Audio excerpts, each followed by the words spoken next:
There we go. Wow. All right. So in those days, again, there was a large crowd. How big was the crowd? It was this big. All right. Peter the fisherman telling the story. And having nothing to eat, or, the Holman translates this, and they had nothing to eat, having nothing that they might eat, is probably a better translation. He summoned the disciples and said to them, okay, so you got to get the picture. Get the picture of where we're going. We're in this place. In those days, a large crowd, having nothing to eat, he summons the disciples. Now, what does this look like? What does this look like when Jesus summons the disciples? Large crowds here, and he says, all right, guys, come here. All right? This is the classic huddle up. So he pulls all of his guys in, and he asks them a question. All right, and he gives them a statement here in verse 2. I have compassion. Anybody remember our word for this? What's our word for compassion? Oh, I say this word all the time. It's one of my favorite words. Splagnizomai. All right? I've got splagnizomai. We get our word spleen from this. All right? I have compassion. I splagnizomai on the crowd because they've already stayed with me 3 days and they have nothing to eat or that they might eat. If I send them home hungry, they will collapse on the way, and some of them have come a long distance. Now, what's Jesus doing here? He's here with a big crowd. What has he been doing with them for 3 days?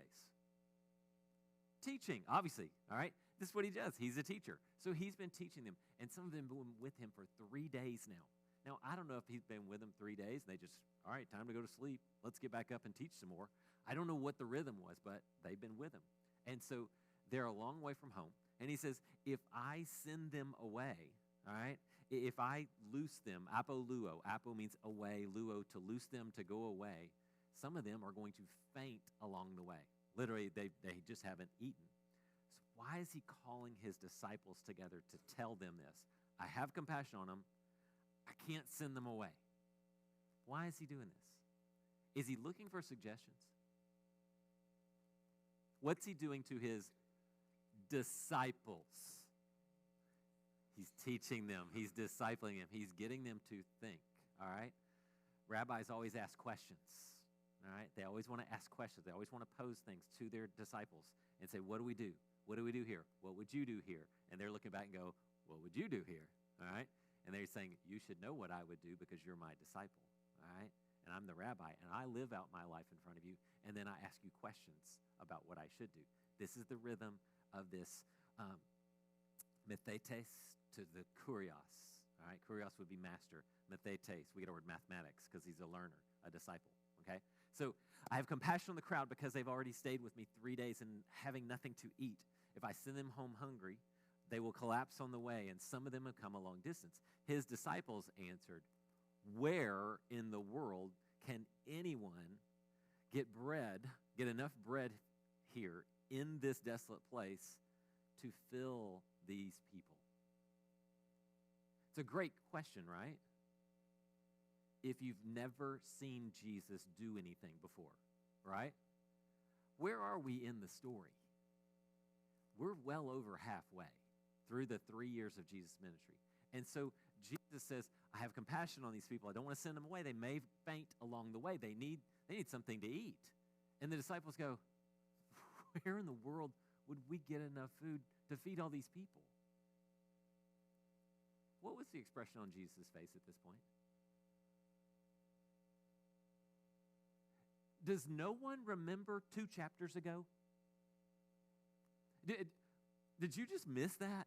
All right, and they're asking the question, where in the world would we do this?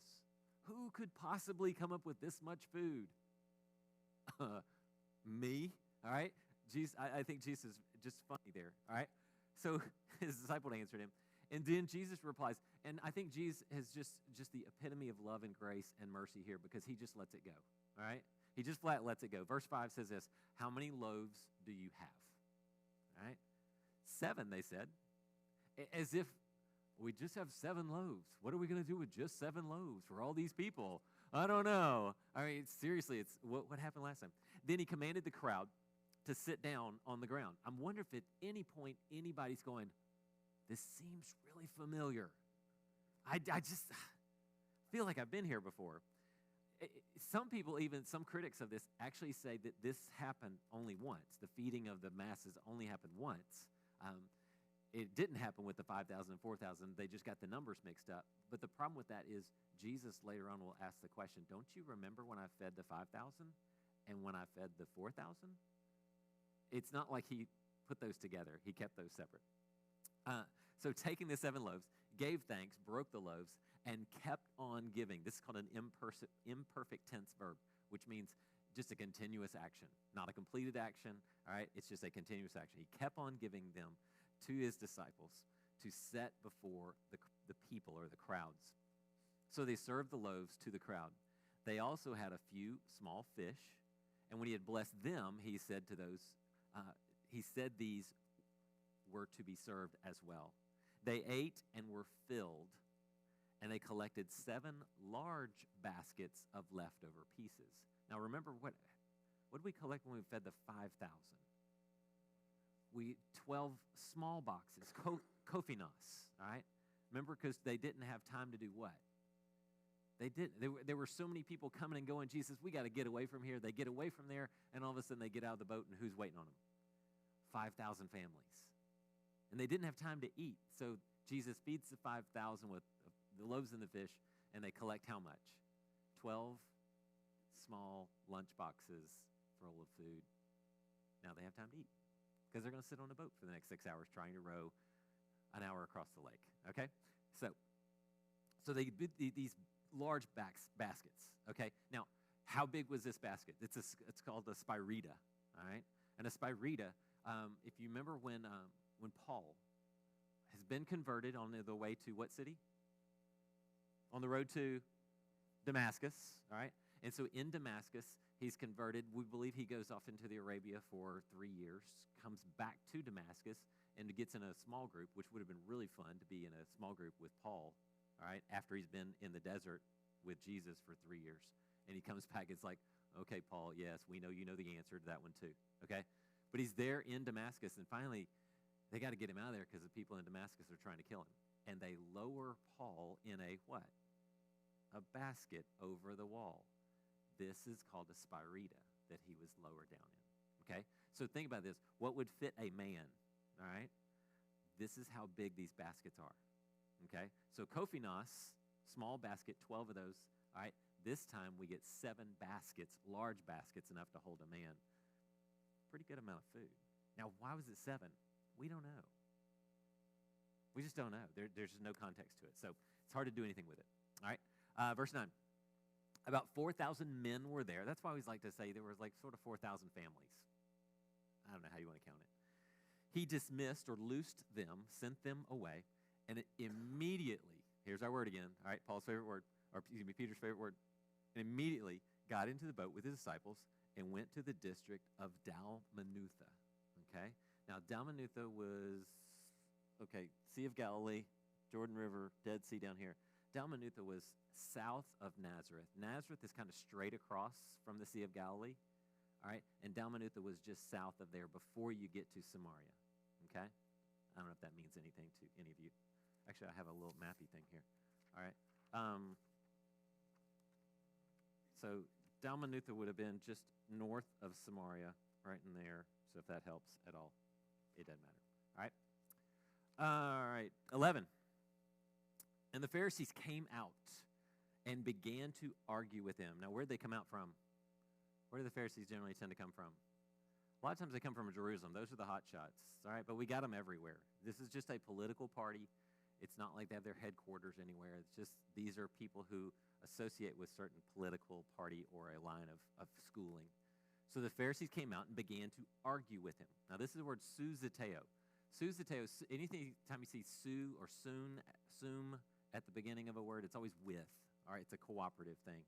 Zateo means to seek out, all right, to search for something. So souzateo, you generally translate the word argue, but it means we're searching together for something, okay? Now, sometimes you and your spouse will search for compromise together, and sometimes it's rather animated, and sometimes it's very calm. So sometimes it's arguing, and sometimes it's discussing, right? Because you're seeking out something together, okay? And so the Pharisees came out, and they began to susiteo, seek out with him. And they were seeking, demanding, the text says demanding, it's the word seeking a sign from him, from heaven, to test him. To which I would say, where were you 5 minutes ago? All right? Because it was a pretty cool sign. But why are they still looking for a sign? How many signs have they seen at this point? I mean, just going through Mark's gospel, how many signs have we seen so far? Enough? How many people have to be raised from the dead? How many people have to be healed? Because I love it when Jesus, again, it's Peter saying this, but how many people get healed? Everybody gets healed. The whole town comes out. All the people get healed, and everybody's getting healed all over the place. And yet the Pharisees come out, and they demand a sign. We want a sign from heaven to test you. So who's going to be the one that grades the test? Pharisees are. That's a valid sign. That's not a valid sign. We're not sure about that because they're going to be very skeptical of all they've seen and heard up to this point. 12, but sighing deeply in his spirit. So when they demand a sign, he sighs deeply. Have you ever done this as a parent? All right, this is Jesus. Jesus is putting on parents' eyes right here. But sighing deeply in his spirit, he says, why does this generation demand or seek out a sign? I assure you, no sign will be given to this generation. Then he left them, got on board the boat again, and went to the other side. Because where do you always go when you get in the boat? To the other side, right? And this is what they do. They just keep going back and forth and back and forth. So if you ever go to the Sea of Galilee and you want to go, hey, walk me through the Gospel of Mark, they'll go, all right, here we go, here we go, here we go, here we go, here we go. All right? It's just what they did. All right? It's a good life, I guess. All right? Now, why does he refuse to give them a sign? Why does he say, not giving you a sign? They're not going to believe it anyway. I mean, again, they're the ones who will be testing it. In one of the Gospels, he actually says, no sign will be given except the sign of Jonah. And what was that sign? What was the sign of Jonah? Jonah was in the belly of the fish for how long? 3 days. All right? Now, do you think they went, oh, wow, you're going to die and be raised again on the third day? That's what that means. Do you think that's what they put together? No, they went, what? You're going to get eaten by a fish and spit out and go to Nineveh? And what? No. He just says no sign except for the sign of Jonah. And they eventually will get that after the resurrection. All right? All right, so 14. Now, you got to kind of put a little break right here, right? When it uses the word they as it begins the sentence there, who's it talking about? It's talking about the disciples, okay? So it kind of gets a little broken here. We don't have a lot of context to this side. They had forgotten to take bread and had only one loaf with them in the boat. One loaf of bread for how many people? At least 13, okay? Now, when we say a loaf of bread, we're not talking about some French loaf that, everybody gets a slice. And these loaves would have been very small, okay? All right? These is like, hamburger bun kind of a thing. So they're sitting there going, imagine teenage boys, 20-something-year-old young men, college age, kind of going, okay, we only brought one loaf of bread. What are we supposed to do? Because if you only give a group of 12 guys one loaf of bread, what are they thinking about? Who gets the bread? Does anybody go, I'm good, I'm going to watch the horizon? No. Because once you realize you only have one loaf of bread, what's everybody thinking? I want some bread. Where's my slice, all right? I want to make sure I get mine, okay? So Jesus comes along, says they had forgotten to take bread, only one loaf with them. Then he commanded them, watch out. Beware of the yeast of the Pharisees and the yeast of Herod. 16 says, they were discussing among themselves that they did not have any bread. So Jesus says, watch out. Beware of the yeast of the Pharisees and the yeast of Herod. All right? Now, the Pharisees had just encountered them and said, we demand you give us a sign. They get in the boat, and they look around, they have one loaf of bread, and Jesus goes, hey, guys, watch out. Because the yeast of the Pharisees and the yeast of Herod, you need to watch out. Be careful of this. And And they went, oh, it's because we only have one loaf of bread. I'm telling you, Jesus had so much patience with these guys.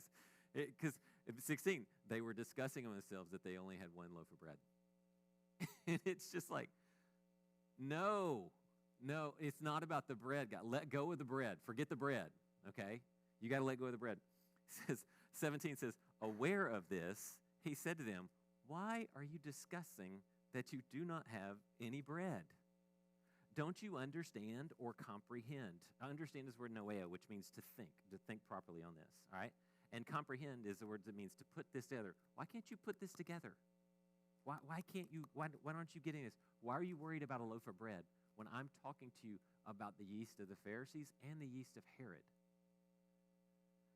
Is your heart hardened? That's a good question. Jesus is asking them, is your heart hardened? What's the answer to that?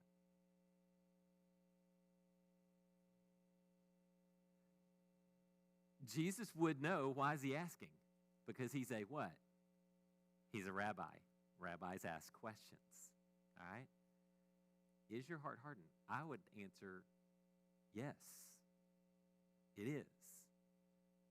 Because remember, as you go along, how many times do the disciples go, I've figured it all out? Like I like to say, God is the greatest I Spy player ever. Because he hides this thing that's in perfect plain sight to them, but he hides it and hides it and hides it, hides it, until Jesus is resurrected and everybody goes, oh, why didn't we see that? It was right there. I mean, you're like the perfect I Spy player. So, why are you saying, is your heart hardened? Again, I would say yes, it was. Do you have eyes and do not see? And do you not have ears and you do not hear? And do you not remember? Now, that's a different question. To know something or to remember something. Those are two different questions. Because if I know something, it's some form of knowledge has come to me. If I remember something, it's I've already been exposed to that. I should recollect that. All right? So Jesus turns here and goes back to the loaves and the fish with the feeding of the masses. Do you not remember, 19, when I broke the 5 loaves for the 5,000, how many kophinos, baskets, small baskets, full of pieces of bread did you collect? 12, they answered. When I broke the 7 loaves for the 4,000, how many large baskets, spirita, full of pieces of bread did you collect? 7, they said. And he said to them, don't you understand yet? That's exactly what they're doing. They're going, oh, yeah, now,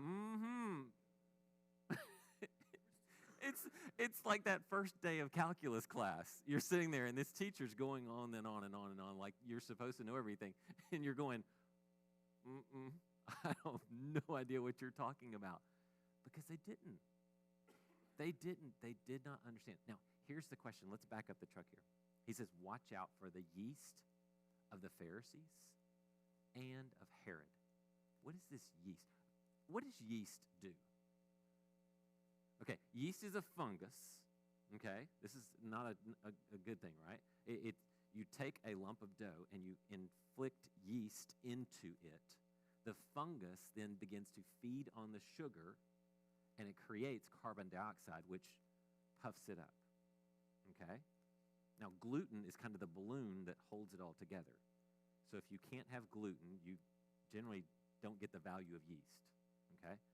And what he's saying is, it's starting to infect. It's a fungus. The fungus of the Pharisees infects the loaf and expands it and blows it up into something it's not really supposed to be. All right? In Matthew, I tell you what, go to Matthew 16. I want you to see these.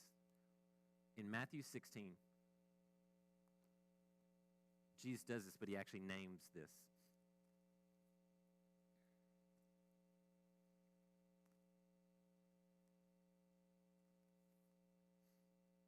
Matthew 16, verse 8 says this, aware of this, all right? It's the same discussion. We're just going to get a little more text to it.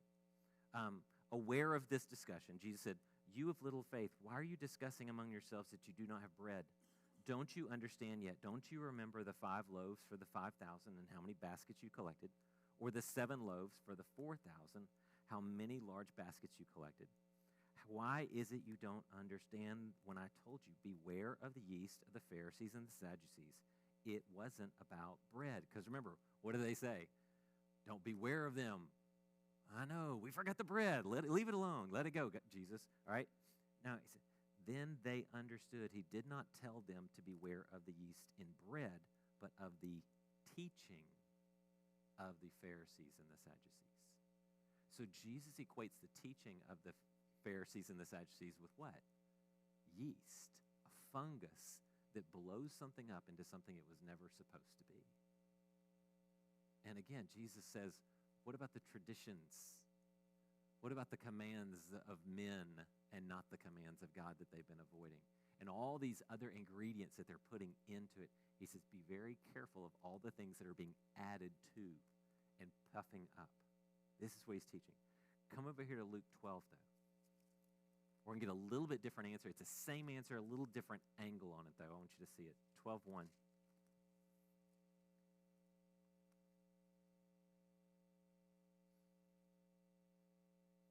It's going to be named a different thing, but you'll see it. It's the exact same thing. 12:1. In these circumstances, a crowd of many thousands came together, so that they were trampling on one another.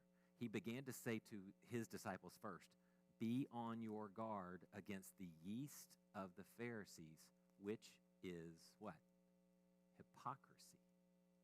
Hypocrisy means to put on a face, put on something that's not true. It's the actor. It's the word actor in the Greek. That's what these Hippokrites was, an actor, right? And so they're putting on this mask. They're putting on this charade, and they're wanting all these teachings. And they wanted what? A sign. Remember when Jesus goes to Herod at his trial on the day he's crucified? What does Herod want? Do a trick. Do a trick for us. Do a trick so we can see who you are. Do a trick so we can see this. This was the thing. They're wanting something more. They don't want to just believe. All right? So go ahead on back to Mark 8. So don't you understand yet? They're going, no, we don't. And Jesus is so patient with them. So then they came to Bethsaida. All right? Bethsaida is next to Capernaum on that northern arc of the Sea of Galilee. This is probably Peter and Andrew's hometown, Philip's hometown as well. They brought a blind man. Now, we're going to get some, again, I said we're going to have deja vu. Remember last time they brought a man who was deaf and could not speak? So they brought this man to Jesus. It's a very similar story. They come there. They bring this blind man to him. They beg him, parakaleo, call out to him, urge him, beg, plead, to touch him. All right, that's exactly what they wanted him to do with the deaf-mute man. All right, 23, again, interesting. He took the blind man by the hand and brought him out of the village. What did he do with the deaf-mute? Same thing. He gets him away from the crowd. That's why I'm saying this is sort of a deja vu thing from last week. He takes him away from the crowd. Now, why is he taking him away from the crowd? Why get him out of the village? Because what happens when you heal a blind man in the middle of the village? Who finds out about it? Who sees it? What happens to the hype? Is Jesus aiming for that? No, that's why he keeps taking him out. And then he tells him what after he's healed him? Don't tell anybody. Sorry, little granddaughters. All right? And not mine, by the way. No, Bobby and Carolyn's granddaughter walked by. All right? So what does he do? Every time he says, don't tell anybody, what do? They run and tell every single time. All right? So let's go through it. 22, they came to Bethsaida. They brought the blind man to him and begged him to touch him. He took the blind man by the hand and brought him out of the village, spitting on his eyes. That's not nice. There's no good way to say this. Jesus just right on him, all right? I don't know we don't know why he does this, okay? But it's really interesting what happens next. Spitting on his eyes and laying his hands on him, he asked him, do you see anything?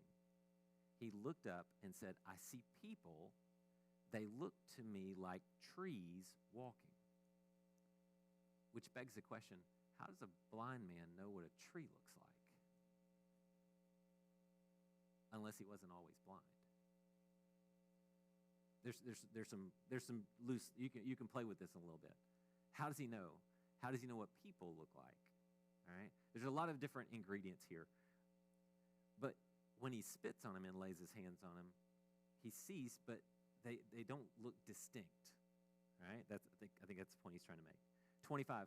Again, Jesus placed his hands on the man's eyes, and he saw distinctly. What did he not do the second time? He didn't spit on him. And this time he gets healed. Now, people like to play with this and go, see, Jesus couldn't really heal. He just partially healed him, and then he fully healed him. And why couldn't he have healed him all the way the first time? It's a great question. We don't know. And why does he spit on him the first time and he doesn't fully heal him, but yet he doesn't spit on him the second time and then he is fully healed? Yeah, exactly. I still got spit in my eyes. That's what it is. Yeah, I mean, that's a great answer. We don't know. And this is one of those things in Mark, you just go, all right, I don't know. It's unique to Mark. It's one of the few stories that's very unique to Mark, because a lot of Matthew and a lot of Luke are copied straight from Mark, all right? Because Mark was the first one written. At least we believe that, okay? So, again, it's one of these stories you just kind of look at and you go, I don't know, all right? But he does heal him. He is able to see distinctly. The next verse, or the next sentence says, he was cured, which is a word that means restored back to the original, all right? It's as if God's sort of do-over with your eyes, okay? Some of you wish you could do that, all right? Some of me wish I could do that. It's like LASIK with Jesus, all right? He was cured and could see everything clearly. We get a word tele from this, like telescope, all right? He was able to see things distinctly. Then he sent him home, saying, don't even go into the village. Why not go into the village? Because he's going to tell everybody. Again, it's the same warning, the same thing that goes out to them. All right? Any questions so far? Lots of questions. I have lots of questions. I just don't know the answers to them. So I wish I could help you more. But these are just sort of stories that kind of float out there that we just don't know what to do with. And that's okay. All right? We don't need to have all the answers all the time. And sometimes you just tell people that. I don't know. Somebody wrote me they said, I need to ask you a question. And like 15 questions later, they said, okay, get back to me when you can. I said, you could ask one question. So I have my work cut out for me tomorrow. All right. 27. You all ready? Jesus went out with his disciples to the village of Caesarea Philippi. Now, this should set off some bells. I would strongly encourage you to go home tonight and just Google some pictures of Caesarea Philippi. Caesarea Philippi was a very, well, let's start with the name. Where do you get the name Caesarea? From Caesar, okay? Philippi would be, it's almost like the names of two leaders, two kings thrown together, right? It was a very pagan area. It was about 25 miles north of Capernaum. It has a huge rock face here in Caesarea Philippi, and there were at least 3 or 4 pagan temples built into the wall of this huge rock face. All along this huge rock, and I mean, I'm talking like it's as much as big as this wall over here. All along there, almost like that window. Have you ever been to like the fancy house that has the cutout with the vase that you stick in the little cutouts and stuff? They have those all over the place so people could place their gods, the bust of their gods, into the wall, all right? So you have this all along here with pagan temples along here, and then there's one area that it's almost like a well, but it's almost like a cave with a well inside of it. And they referred to this as the gates of hell because they believed Pan, the god Pan, lived in that bottomless pit of a well called the gates of hell, okay? So imagine this huge rock face. You have these temples. You have all these cutouts with all these gods. You have this gates of hell thing over here, all right, that no one it was kind of creepy. Nobody wanted to go over there, all right? And you have Jesus taking a little vacation up here with the boys and hanging out for a couple of days, all right? And so Jesus begins teaching, and he says, gets here to this village of Caesarea Philippi. And on the road, he asked his disciples, who do people say that I am? Good question, all right? Now, what you're going to start to see here with this episode in Caesarea Philippi, he's been running around pretty much, besides his little vacation to Tyre and Sidon real quick, when he comes right, Syrophoenician woman, then comes right back. Besides that, he stayed pretty much Capernaum to Jerusalem, mostly in Capernaum, every now and then head down for a festival in Jerusalem, right back up. Now he hits up here, and everything starts to change. What we're going to see is it'll be the end of his sort of earthly ministry, teaching, healing, preaching ministry, and now he's going to roll towards the cross. Luke is very definitive when he says it. He says Jesus set his face towards Jerusalem at this point in the story, okay? So Jesus asked the question, who do people say that I am? Which is an interesting question, right? Because they have a lot of superstitious things going around here. There's sort of this belief in afterlife and ghosts and all this stuff and reincarnation almost ideas, all right? So it's kind of odd for Jewish people to believe that. They answered him, John the Baptist. Now, who had the suspicion that Jesus was really John the Baptist come back to life? That was Herod. Herod thought, oh, for sure, because this guy's doing all this crazy stuff, and I knew I shouldn't have killed him, and so immediately he goes to there. Also, because Herod was a horrible pagan king, had absolutely no concern whatsoever for Jewish tradition. The only prophet, if you gave him a test and said, name as many prophets as you can, he would get John the Baptist, and he would be out pretty much at that point, all right? He was not really even Jewish. A lot of people believe he was Idumean, which is, y'all don't care, all right? So they answered John the Baptist. Others say Elijah. Still others, one of the prophets, all right? And in Matthew's, you get a couple of others named specifically. And he says in 29, but you, or y'all. But y'all, who do y'all say that I am? And who speaks up? Peter. Now, how do we know that?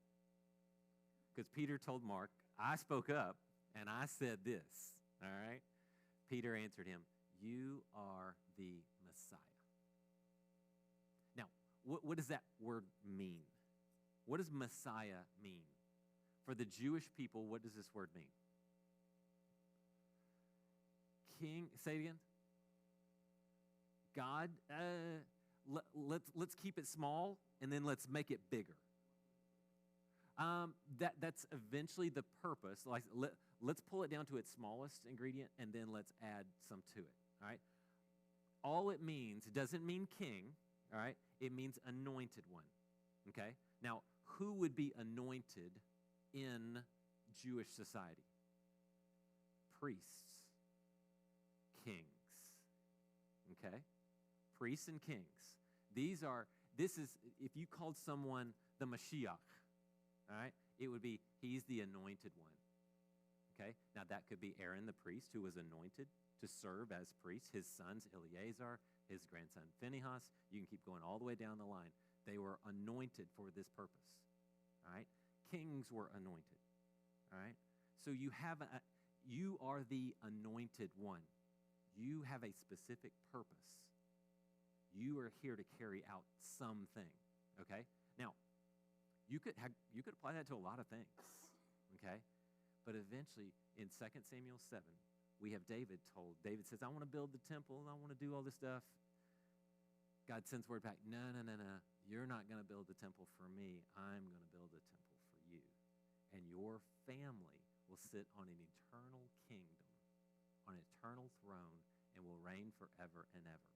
So this is this idea, the Messiah is going to come from the line of David.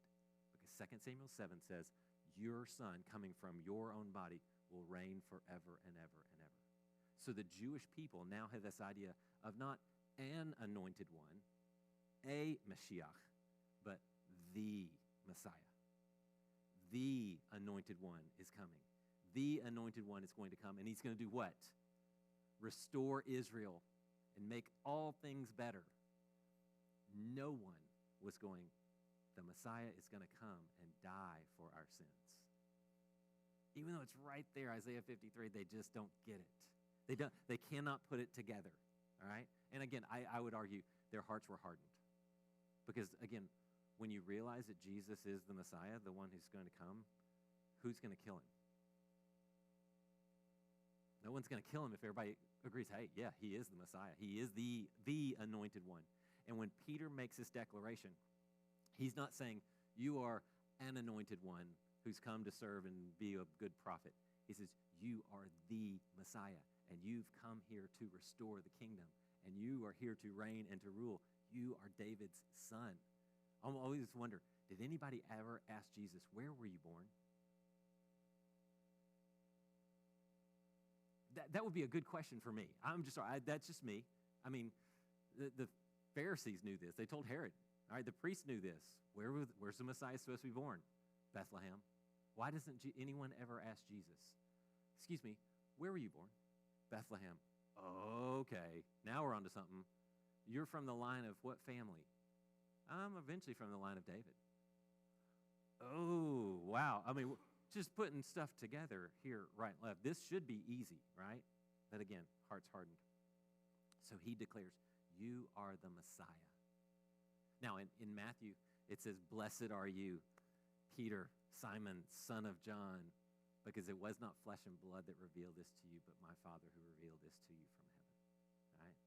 And everybody's going, yeah, good job, Peter, good job. And he's getting his high fives all around because he got the star that day, all right? Because I'm the one that called it out. You are the Messiah, okay? Now, and he strictly warned them to tell no one about this. Tell who? Who's not supposed to tell? The disciples. How many times have the disciples heard, don't tell anyone? After Jesus heals, how many times have they heard this over and over and over? Now this idea of, you're the Messiah, do not tell anyone. All right? Now, who gets to hear this way before them? Remember the woman at the well? Jesus says what to her? The one speaking to you is the Messiah. Don't tell anybody. Now, these guys are here in this place. And remember, he says to Peter what? Blessed are you, Peter, Simon, son of John. This was revealed to you by my Father, right?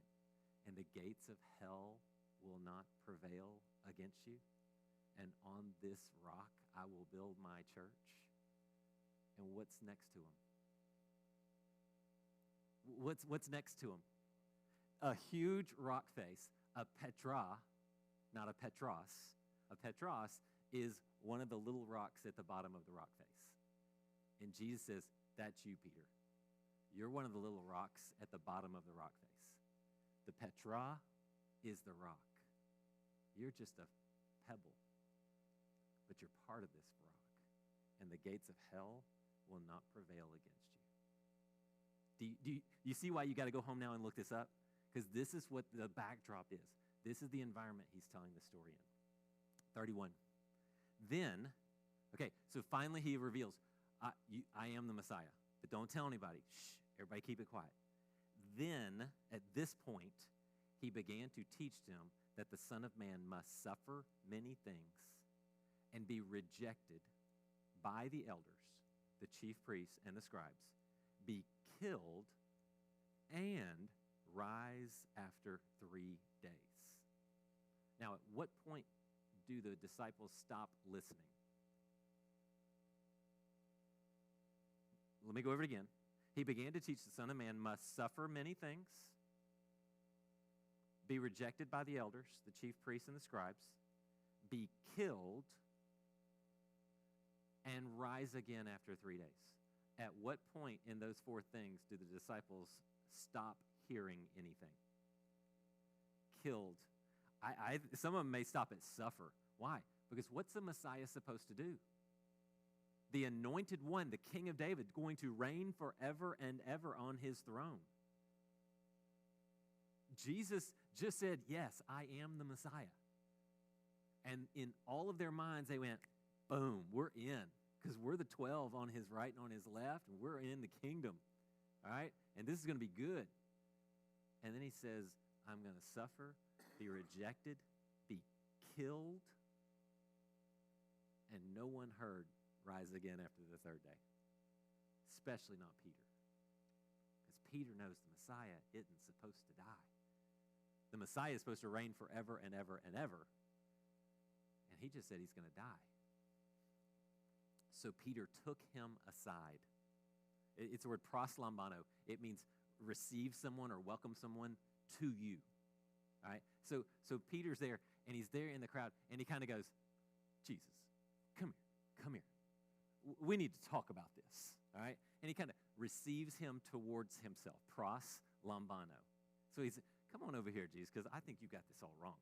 I think you're misunderstanding Scripture here, Jesus. All right? So Peter took him aside and began to rebuke him. Now, this is a relatively strong word, all right? To call him out and say, you don't understand. This is not correct. This is not supposed to happen.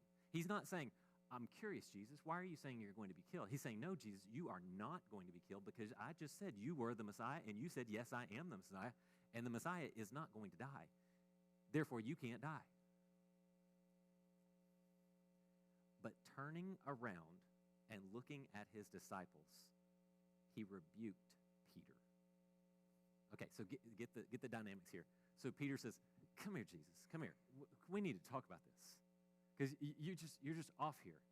And so I can see Jesus kind of go, all right, I'll come over here. And he sort of gives him all of this. And look at the physical nature of this thing. But turning around and looking at his disciples, who are where? Peter says, come over here with me. Jesus kind of goes along for a while, and he looks back at his disciples in their hearing and rebukes Peter. Now look at what he says.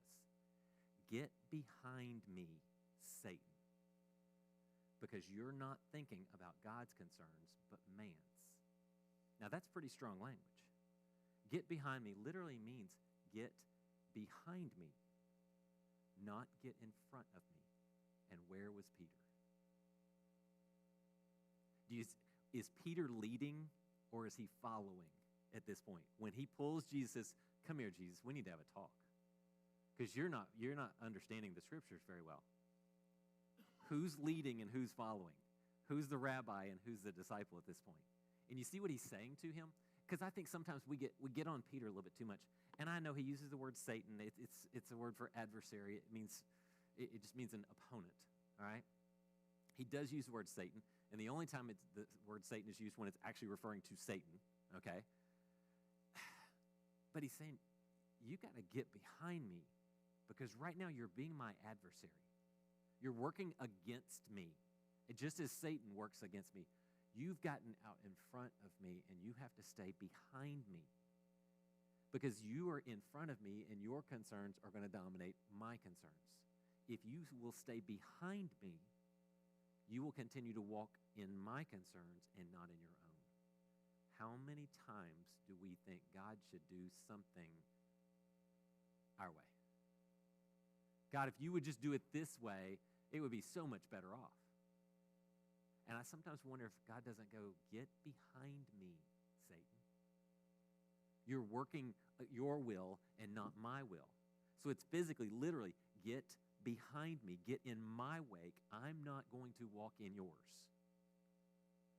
If anything, you're distracting. And you put it in the context of Jesus on his way to the cross. And Peter says, follow me, Jesus, and I'll get you where you need to go. Well, where's that going to take him? Is Peter going to lead Jesus to the cross? Absolutely not. He's going to try and lead him to some throne. And that's not what we needed. This is why he's so, I wouldn't say belligerent, but he's just strong with his language here. Now, here's the key to this. Go to the next verse. 34. Summoning the crowd along with his disciples, he said to them. All right, so how many people are we talking about here? Yeah, it's everybody. I mean, it's a crowd. We don't know where the crowd came from because they were in Caesarea Philippi. We think they're still there. Peter always sees crowds, okay? So summoning the crowd, we don't know how big it was, along with his disciples, he said to all of them, if anyone desires, it's your will, to be my follower, he must deny himself, take up his cross, and follow me. Now, does anybody have a different translation when it says, if anyone wants to be my follower? No? Come after me? It's literally the word, if anyone wants to behind me, come. So again, what did he say to Peter? Get behind me, all right? Because you're thinking about the wrong, you're getting ahead of me. You have to stay behind me. And then he turns around and he almost uses the exact, in fact, he uses the exact same word. It's a Greek word, opiso, which means behind.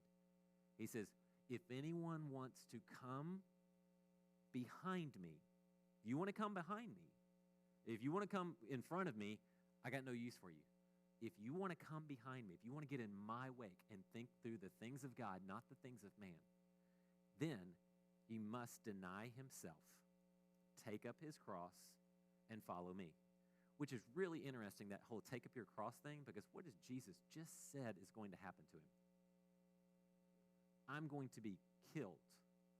So when he uses that phrase, take up your cross, I don't think that was just sort of a euphemism. I think they were going, wait a second, he just said he's going to be killed, and now he's asking us to take up our cross.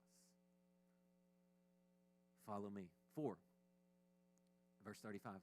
For whoever wants, desires, wills to save his life, his suke, his soul, if you want to use it that word. It's not the word, it's not bios, which would be more the biological life. It's not soma, which is just your physical body, right? This is your soul, your suke. Psychology. We get psychology from this idea. So if you want to save your suke, your soul, whoever wants to save his life will lose it. Loose it is probably a better way of saying it in the literal. But whoever loses his life because of me and the gospel will save it. So this is this weird enigma of, if I want to save my soul, if I want to save me, I'm going to lose my life. But if I'll lose my life for the gospel, then I will save it. I wonder, this phrase had to have stuck with them. How many times did they want to save their lives, and yet they would remember, wait a second, Jesus said, if I save my life, I will lose it. It will be destroyed, apolumai, be destroyed or perish. But if I will just lose my life, I will save it. It's such a simple turn of a phrase that I know they remembered it. I know this came through their mind anytime they faced martyrdom, persecution, or the like. Verse 36. For what does it benefit, or what profit a man to gain the whole world, yet lose his life? This is the idea to forfeit. You gain everything, but you forfeit it. What can a man give in exchange for his life? How are you going to buy it back? What can you give in exchange for your soul? For whoever is ashamed of me and of my words in this adulterous and sinful generation, the Son of Man will also be ashamed of him. Okay? Now we tend to go, well, that's on earth. If you're ashamed of God, God will be ashamed of you. But look at the context. It gives a temporal context to this. When he comes in the glory of his Father with the holy angels. All right, now let's back this up just a little bit. I want to touch on this real quick, this verse 36. For what does it benefit a man to gain the whole world yet lose his soul? Paul writes to the Philippians. He says, I count all things forfeited that I might gain Christ. It's this idea, losing, gaining, all right? It's this transaction, all right? And then he talks about this idea of being ashamed. For whoever is ashamed of me and my words in this generation, I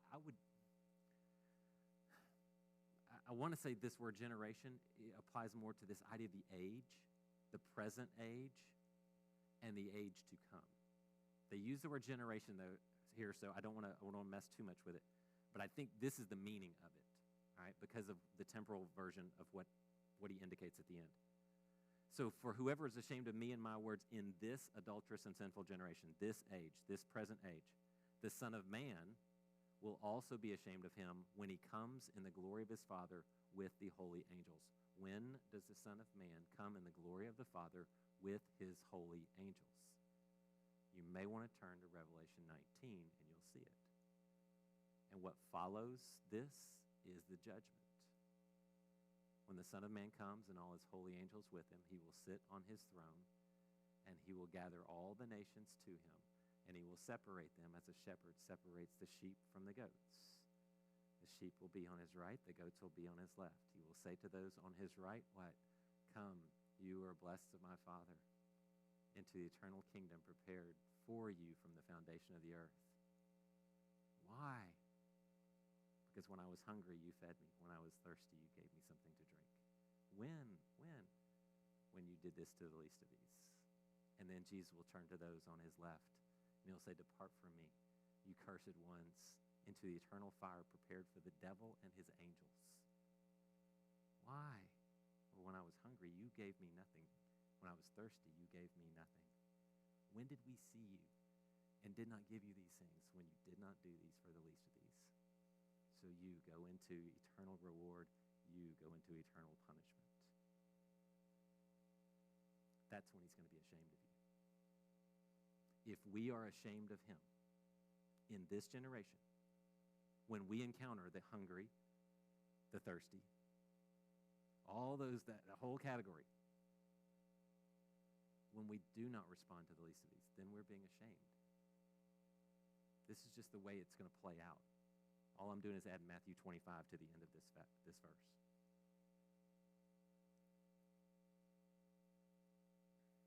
And here's the interesting thing. That eternal fire was not prepared for us. This is where I go offline with the more reformed-minded people. God did not create hell to send sinful people to it. It says very clearly, this eternal fire prepared for the devil and his angels. That's who it was prepared for. Those are Jesus' words. It was not prepared for the unregenerate, the non-believers. You are not called to be there. You are called to be blessed. The question is, will we be ashamed of the gospel because of Jesus and his gospel? Will we be ashamed? And if we are, we will lose our lives. He'll be ashamed of us when he comes and sits on his throne and judges us. It's a big calling, isn't it? That's what we're here for, though. It's why we're still here. I like to say we're not here so we keep filling up a building once a week. We're here because there's hungry, thirsty, sick, naked, in prison. Will we be unashamed and live for him? All right? Questions? Was that a little deja vu? The 5,000, 4,000? Jesus spitting? But this, again, like I said, this is when the story shifts from the teaching, preaching, healing ministry to, all right, let's head to the cross. And Caesarea Philippi really changes that direction.